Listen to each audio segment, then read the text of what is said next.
Welcome back to another episode of Consciously Clueless. I'm your host, Carly, and here we break down complex issues around health, the climate crisis, and social justice through a vegan lens. We'll talk about the magic link between your well-being and the planet's health, because luckily, choosing a healthier, mindful lifestyle for yourself often creates healthier vibes for our planet too. Staying consciously clueless means getting to show up knowing nothing, but staying open to all that you can learn. From feasting on plant-based meals and reducing waste to learning to meditate, every step you take contributes to your wellness and makes systematic change for the world. You can make a difference. This podcast will show you how.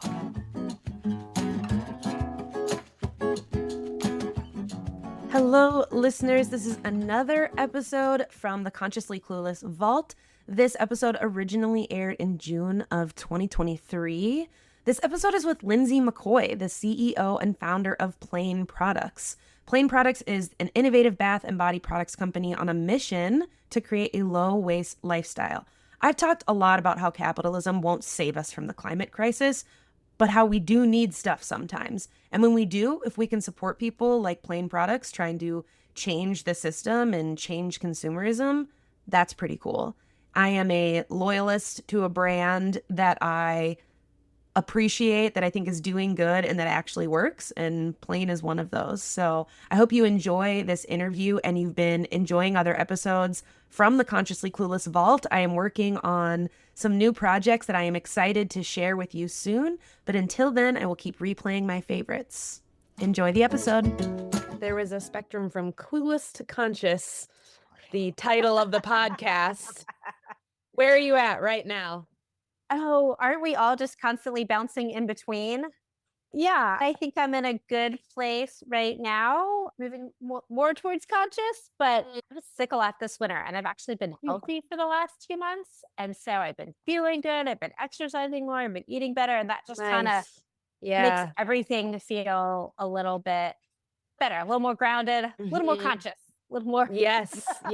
Able to handle all the other things. If you had asked me in January, I was definitely towards the clueless end of the spectrum, like just holding on, but I'm feeling pretty good today.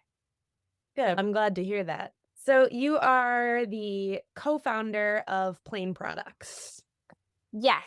So I don't know how much you want me to go into the background of it right now, but honestly, go for it. I want all the info. So my background's actually in nonprofit management. So when I was in college, if you wanted to do good in the world, you didn't go into business. You did something else. So I went to graduate school and studied public policy and ended up getting a master's in nonprofit management and moved to Colorado and working there. And then I met my husband, who's from the Bahamas, and I got to move to the Bahamas, which was lovely. Wow. And yeah, big bonus. There was a nonprofit that was looking for an executive director, which I was qualified to do, but it was an environmental education group, which I didn't have a lot of experience in, except that I lived in Boulder, Colorado. And so I knew what the term zero waste was because of the farmer's market. And I was familiar. I just by osmosis, I absorbed some things. So I ended up taking that position and just started learning a ton. I mean, I got super lucky. I got to hang out with all these amazing scientists that were coming to the Bahamas to do work. I got to go all over the place. And I would go to these remote places with these scientists and see plastic. And I would do beach cleanups with kids and see plastic there. And I would just be out and about, or I'd end up in a dump for some reason and see plastic. And so in my own life, just started to I didn't want to keep contributing to all of this plastic. And then I heard there could be more plastic than fish in the ocean by 2050. This was like 2015, which sounds crazy unless you live on a small island and they don't have the same infrastructure to make things disappear the way we do here in the States. So you see it in a whole different way. So I was carrying the reusable bags, the reusable water bottles, doing all that stuff, but I could not find a solution for all of these plastic bottles in my shower, and they were driving me crazy. Blooming, just like staring at you. I'm like, oh. And this will betray my age, but I was like, why can't it be like Netflix, how it used to be, where you would get a DVD and then you'd watch it and then you'd send it back? I was like, why can't we just do that with so bottles? Exciting. Just a pause. That was such an exciting time to be alive. Yes, you had to wait. You had to wait for it to show up in the mail, and like you watch it and get it out in the mail the next day so your next one would Yes. come. And yeah, Yes. it's a whole different world back then. But that Was. was my vision for Yeah. shampoo bottles. And so I called my sister, which is how we started this whole conversation, is that I'm a co-founder. And we are very different people. I love her dearly, but she is much more, she's got a design background. She is very specific in her wants and needs. And so I knew I'm a problem solver and I'm a good enough and move on person. Yeah. And so between the two of us, as she said, she never would have launched a company, and I would have launched a company way too soon. It's good enough. This is So good you for the like world. met in the middle, hopefully, right? Yes. She made me wait a lot longer than I would have wanted to, made me go through a lot more manufacturers, a lot more design rounds, and I made her actually do it. Okay. It's a good match. We're going. Like, yes, it's still not perfect, but it's way better than it was. So yeah, so we're co-founders, and we finally launched in February of 2017. So the jump from I am working in the Bahamas and I'm seeing this plastic, I'm seeing this waste, I'm gonna do something about it. Did we really just jump to I'm gonna start a business? I mean, in 2015, we started talking about starting a business, and then it was like a year and a half of just learning and talking and calling and emailing and humbling myself before others of, I just don't know anything about this. What can you teach me? What do you think about these ingredients? What do you think about this idea? Calling Because back this and saying, model didn't exist. this model didn't exist. Nobody was doing this. A lot of people, Even in other countries or anything, like you couldn't. not that we could find. I think So it did interesting. exist in the 50s with the milkman. People talk about Right. that. So it's not that nobody had ever done it, but use an e-commerce site, using the mail to move it around, that was all new. And it's so funny. You're starting an e-commerce business. Everybody's, what are your keywords? What is your search engine? And I was like, I don't really know yet. We don't really know what this is going to be like. Is it refill? Is it reduce? Is it like, how do we describe it? Like, people don't even know to look for it. It doesn't exist. These were the conversations that we were having and still to some extent are having. Like, the reuse movement is still very young. So I think we're all still, what are we calling it? How do we describe it? How do we explain it to people in a way that makes sense? That's so interesting that you said that. I didn't think about it in that way. Whereas if you are, and I don't mean just, but if you are simply coming up with a sustainably made product without the reuse and send in your bottles, even just a product, you're breaking into an industry that already exists. So you're competing, but I bet there's probably pros and cons to busting in with a new model. For sure. The fun thing is that got to work with a lot of bloggers and what would now be probably called influencers, again, a little early in that movement, but who were like, oh, this is really cool. This is something different. There's a story to tell. We got a lot of support, grassroots support, as we were getting started because it was something different. The complicated piece is it's more than just selling it. We're trying to explain a whole new way of consuming. You buy it, you get a refill, you send the empty one back. How do we say it different? How do we explain it in a few words? How do we tell that story of the clean ingredients and the reusable packaging and there's a lot to squeeze in, and the internet is a crowded place these days and it's hard to grab people's attention. We're always working on it. That's really incredible. Obviously, jumping into this executive director position in the Bahamas sparked your interest in sustainability, or did you have any of that interest before?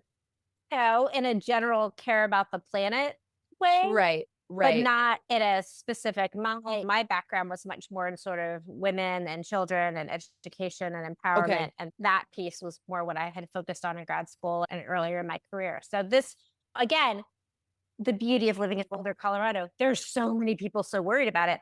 Didn't feel like something I needed to take on. And then I moved to this other place where that was a new topic for the Bahamas. The Bahamas is these beautiful string of islands in the Atlantic Ocean, but they have a very low per capita density. There's not a lot of people living there. Across the islands, everybody's mostly in the capital, Nassau. So they still have a lot of natural resources just by luck, by geography.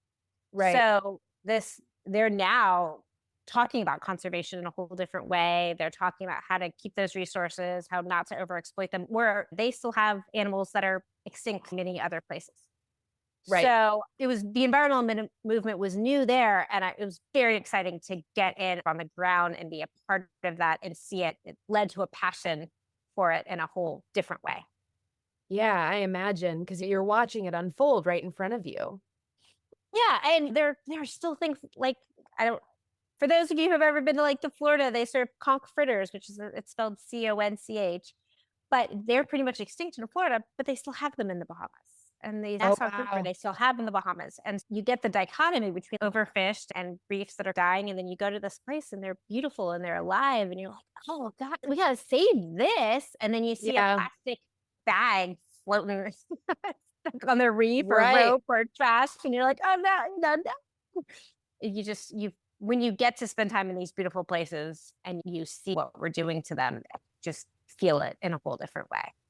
I think we've become, like I said, here in the States, there are beautiful places, but the landfills are tucked away. Like It's we keep hidden. thinking that it's hidden. And so I got the luck of having all that right in front of me.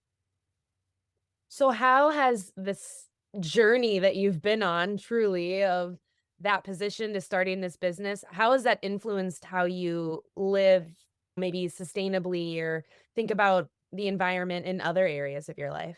We at the company, which is probably because it's my sort of motto, but we have this progress, not perfection month that we talk about. One of my concerns, fears, whatever, with environmentalism and sustainability is that a lot of people tend to like turn on each other for not being good enough. Oh, you're not green enough, or that's not good enough, or there's a problem with that, or this should be better, it should be perfect. And I'm like, man, there's nobody is perfect.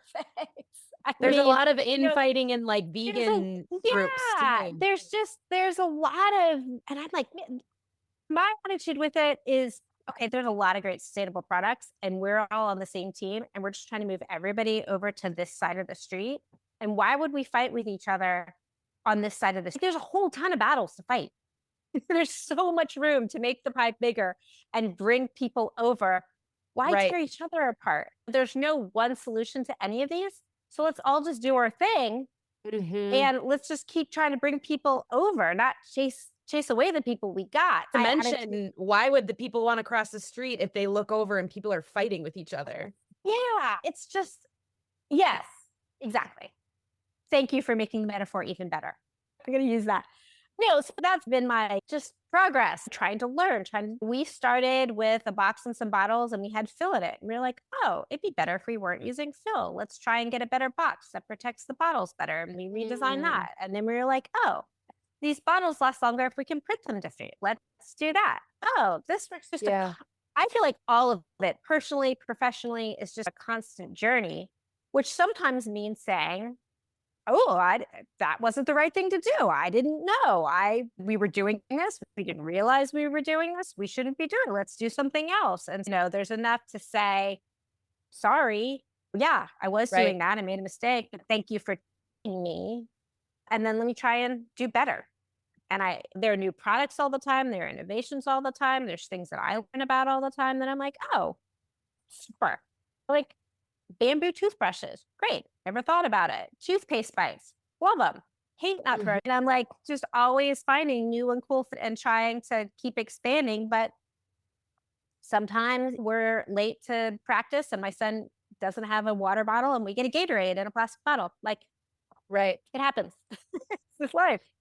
Did you go through any sort of like hyper aware phase? I've talked about this with people specifically in like going vegan or something or jumping into environmentalism where you go through this like angry stage because the veil has been lifted. Why isn't everyone listening? Why aren't we doing more? Did you go through this phase of, oh my God, we have to do it now? Everyone listen.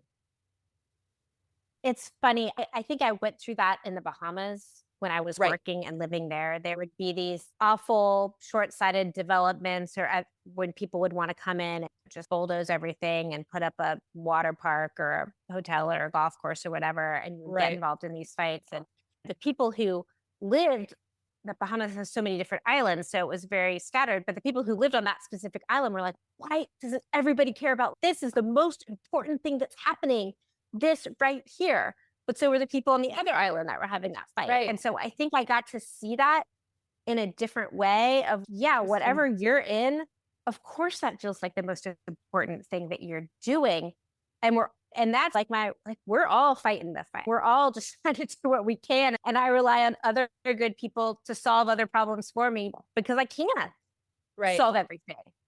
But then separately from that, the plastic piece, yes, I think once you start seeing the plastic piece and realizing that it lasts forever and realizing that it's all going to end up in the waste stream, even if it does get recycled once or twice, that is hard to wrap your brain around. And that we live in a society that it is impossible to avoid. Right. A lot of people have spent a lot of time and a lot of money to move us to this disposable society where we are expected to just buy things and throw them away because then they just keep making more money. And so just accepting that sometimes you just have to do it, Right. even if you just have to buy that thing because that's just the only way that you can get it for whatever reason you need it. Okay. Like that was the hardest piece for me is like seeing it, understanding it, and then still having, because of where we're living and everything, having to participate in it in a way that I don't want to, but Right. it's the reality, which is why we're trying to work to change it, but we haven't changed it yet. I don't know, there's a big piece Ayanna Elizabeth Johnson did through one of her podcasts talking about how your environmental footprint is like something that other people created to make us feel guilty about what we do when it's really the larger system that's the problem.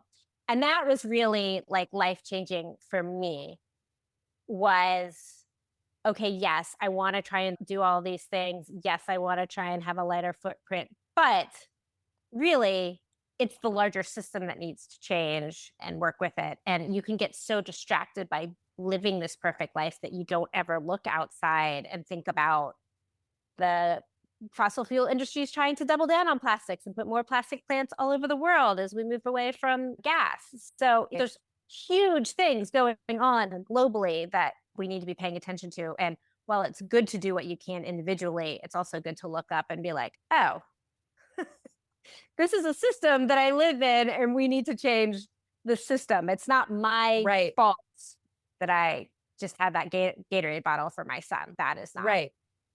Let's break the camel's back.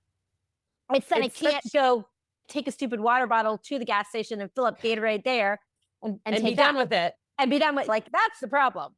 Yeah, absolutely. And it sounds like it's a seemingly simple concept, right? But in an early interview on this podcast a couple of years ago, someone said, yeah, you can't be perfect in an imperfect world.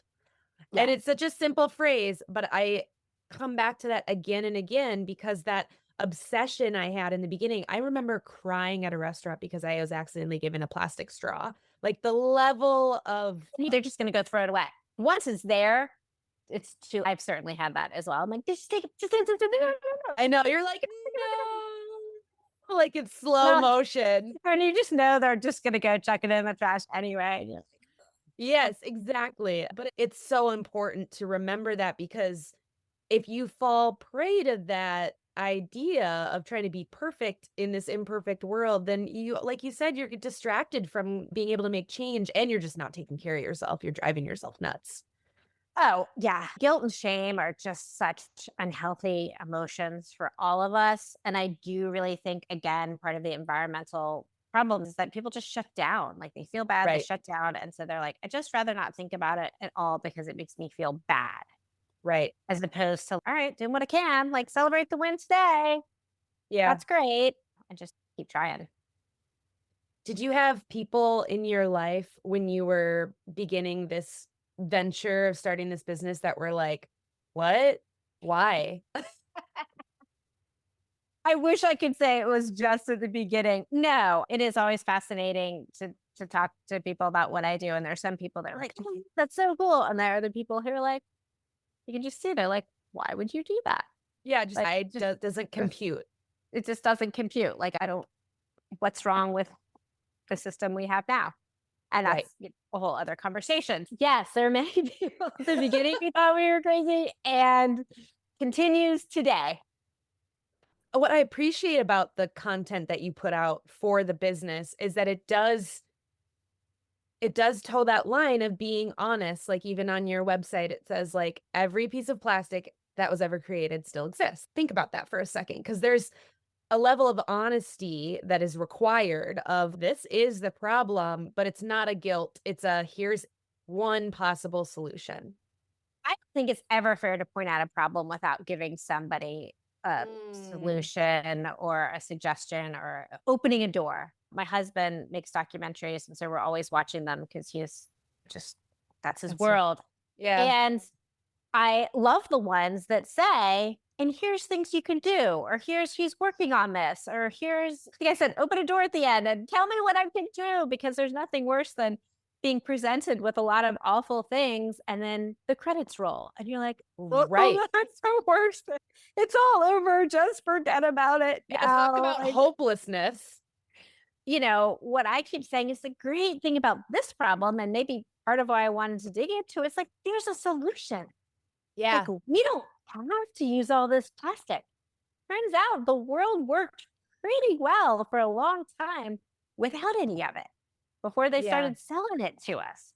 So we just get to make different choices.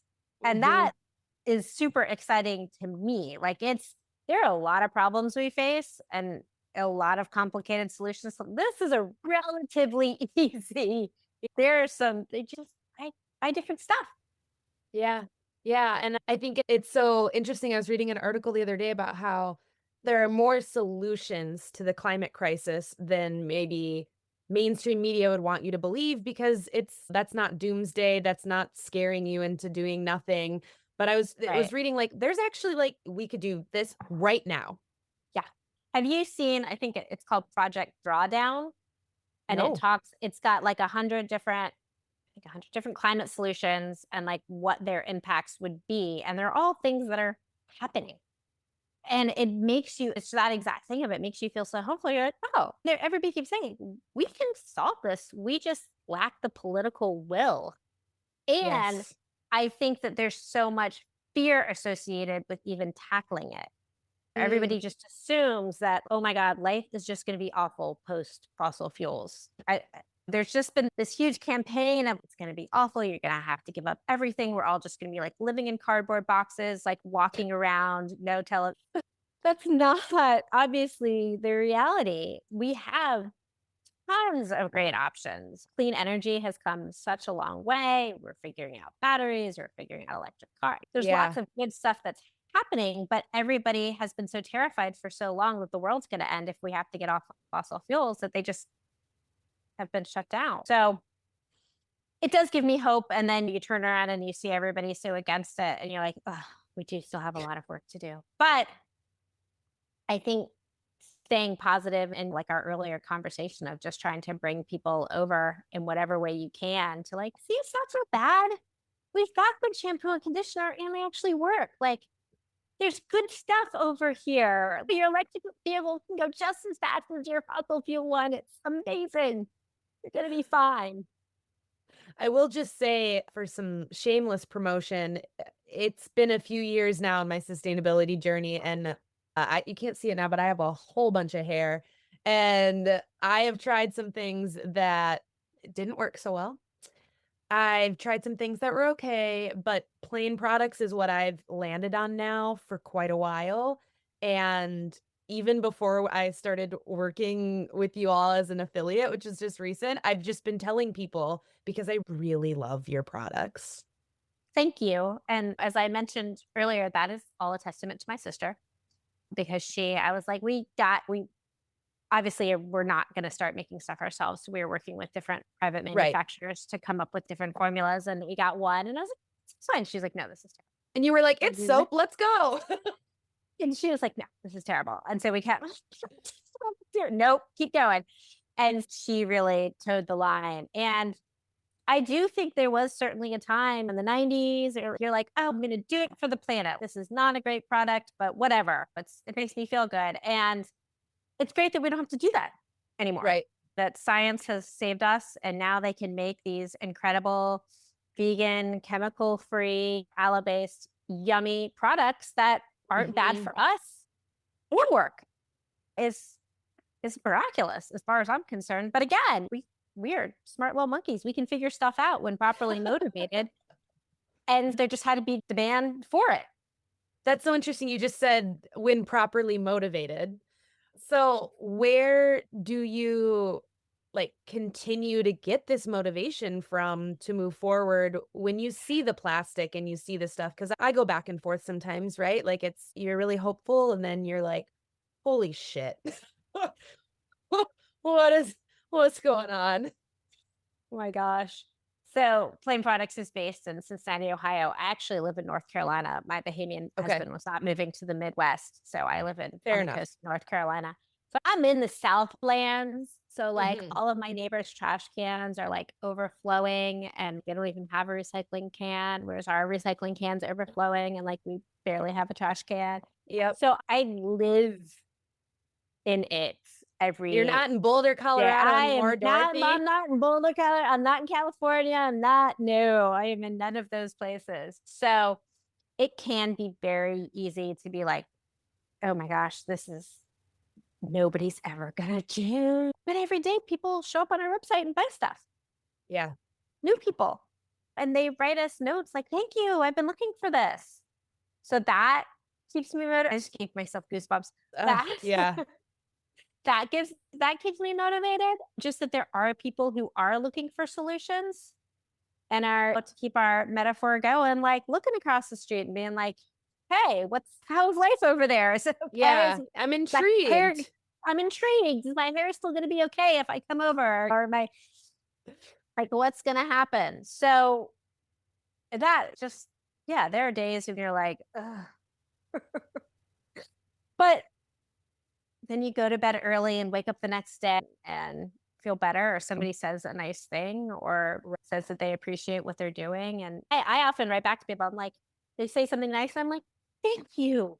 Like, I know it takes a lot to write that one extra email or stick a note in it. And Because we're so good at complaining. We oh reach my out goodness. when we're pissed, which obviously you understand. You have you have a business, but I try and be really intentional when I love something to just reach out and be like, I love this. Yes. And on behalf of business everywhere, we appreciate it. So thank you. Thank you Yeah. for those. It does keep us going. It is kind. And I try and do the same thing too, because I know how much it means to Mhm. me to just put that little, thanks, this was great, or reach out, just not to complain. Yeah, I respond to newsletters once in a while because when people respond to my newsletter, it just makes me so I'm happy. so excited. Everybody read it. Like, Yeah, they exactly. got You're it, like, and they opened it, then they actually read it. Yeah. you had a thought and you had to share it about my newsletter that I took Yeah. too much time to write. I'm so happy to hear from you. So sometimes I just even do that because you know how it feels on the receiving end. It is, because you do take so much time and care, and then you send stuff out into the world, and you're like, is anybody out there? Is anybody? Yeah, exactly. So how do you take care of yourself with all of this stuff? I- Like, what are your strategies for that? Because people in this field, we got to take care of ourselves more. It took me a while to figure that out. I think as women, we tend to take care of other people more. And it took a lot of, where are you in your priority list? Like, because I'd be like, are you okay? You okay? You got the dinner? Are you getting some time Yeah. off? And so it took me a while to figure that out, that I needed to do the same thing. So I have become much more dedicated to getting outside during the day at some point, like taking the dog for a walk, getting a yoga class or some sort of Mhm. exercise in, making sure I get some sleep. Especially when you're running your own business, when you're doing your own thing, there's always stuff you can be doing Oh, yeah. 24/7. But I have a teenager and he wanted to go climbing. And I was like, so we were going to drive to another place and do it. And I was like, I am going to leave my laptop at home. Big deal. Yep. Everybody's like, you are. So it's like, Are you feeling okay? are you going to make it? But it's important that stepping away for a bit here and there and getting your head out of it is important. And Mhm. then they really say, which I'm still figuring out, as you're trying to grow your business, you have to work on your business, not in your business, which sounds like blah, blah, blah. But it's No, like, you it's gotta, one of those eye rolly things that's true. exactly. You know what? it's way easier for me to sit and do customer service and do other stuff all day than it is to step back and be like, what are we gonna do next? Yeah. What's gonna move? Let me think, because it doesn't feel as productive to do that, to step back and think Mhm. about it, or go for a walk and think about it, or listen to a podcast and not be like, Yeah. so that's the other thing, is to try and like, it's okay to change my computer in the middle of the day and be thinking about it, or be outside, or take some time and just give a little Just space be and just see what comes up, because that's usually when you Yeah. back up, you're like, oh, what about this partnership? Or what about this idea? I'm sure everybody on my team super loves it when I come back from one of those walks. And I'm like, Brainstorm "Uh," session. yeah, they're like, down the hatches. Stop going on walks. Yes, exactly. Like, you sure you don't want to just, yeah. But I think all those things are important, and then being disciplined about it. I've actually gotten better about putting stuff in my, like putting yoga classes in my calendar, Yeah. walks in my calendar, because otherwise I just fill it up. And then I'm like, Yep. oh, it's 6 o'clock and I'm exhausted and I don't feel like doing anything and I haven't moved. And if I like put this setting on my stupid watch to tell me to get up every hour, just Yep. because it's because you got to do it, because Yep. otherwise it's been 3 hours and I haven't moved and I've got like sciatic pain shooting down my leg, and it's just all the fun things. All the So super fun things. all the super fun things. Is there anything else you want to share with listeners that I maybe haven't given you space to do so? No, this has been so fun. This has been a blast. I guess I should actually explain how our system works. So maybe Oh, I yeah, should. maybe that would be good, huh? We're just like bopping all over. I really love our energy, but that would be good. Yeah, I know. I get accused occasionally of not being the best business person, because I'm like, let me talk about plastic. Let me talk about it. I don't care if you buy our stuff. Just reuse your water bottle. It's okay, do better. And they're like, no, they need yeah. to buy our products. Yeah, I've gotten notes for sure. Could you talk about what we sell and how we sell it, please? Oh, that's fun. Yeah. So, Plaine Hit us. products. Yes. Go to the website, you pick one of our amazing 14 to 16 products. We just added a styling gel and a deep conditioner. So we've got styling stuff and facial stuff and hair stuff and body stuff. And you buy it and it comes with a pump. And then this is the cool part. You come back, you order a refill, and we send you just the refill bottle and a return label. And the bottles are aluminum. And the bottles are aluminum. But then all by yourself, you switch the pump over and just send us back the empty one. And then we take care of washing it and refilling it and reusing it. And because they're aluminum, once they've gone around as many times as they can, we'll recycle them. And this is something that I learned. Aluminum, there's no what they call quality loss when you melt it down. So it just turns right back into more aluminum. It can be recycled infinitely. It never Infinitely. needs to be thrown away. Whereas plastic, when you melt it down, usually the chemical makeup magic changes. And so they can only reuse it a few times before it's going to end up getting thrown away anyway. So while it is great to recycle everything, unfortunately, plastic is still going to end up in the waste stream at some point. Right. Unfortunately, plastic is also just more complicated to recycle because there's so many different types of mix it and all that stuff. So most of it doesn't get recycled, but paper, glass, and all metals are way easier and more likely to be recycled and stay in the system much, much longer. So when you're looking at all of your options in the grocery store, think glass, paper, metal first. And then as a last resort, if you need the thing, it's not your fault, still buy it, but then send a note to the manufacturer and ask them if they could change their packaging. Yes, yes, I love that. You never know. You never know.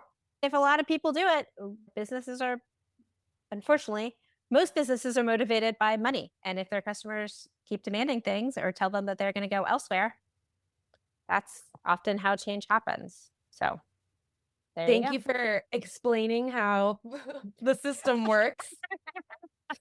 Now we sell products that we're not just out crusading. Yeah, that's an important note. And use Carly's coupon when you buy your products. Carly 20. I also love the ease of a reuse system. I've realized that having a subscription or having a reuse system actually also just saves me from buying stuff. I have my Who Gives a Crap toilet paper that comes automatically. So I don't have to go to Target and browse and buy shit. I have It's a dangerous thing. Yes. It's like yes. I have my Bite toothpaste tabs and brush that comes automatically every couple months. I don't have to think about it, and I don't buy shit I don't need. So I actually really am loving these subscription systems from sustainable companies. It's so lovely. No, and you're absolutely right about that. But yeah, if you're not going to the store to get that, then you end up not buying a lot of other stuff that you don't need, because we all know it is impossible to go into Target, say, and not drop $100 on stuff that Exactly. was not even on your list, because you just see it. You feel like you and black out. It's just like, go into like a weird. how did I'm just I? walking out with all of this stuff, and I came in for a Like toothbrush. a fever dream. There. It is a consumer fever dream. Exactly. Consumer fever dream. We should trademark that. Yes, Well, t-shirts. Yeah, t-shirts. Thank you for sharing all of that. If you're hearing this message, you've listened to the entire episode of Consciously Clueless. And for that, thank you so much. I hope you enjoyed this episode. And if you did, please leave a review on Apple Podcasts, Spotify, tag me when you share on social media, or share this episode with others who may be interested in the topic. Any sharing truly means the world to me. Until next time, stay consciously clueless.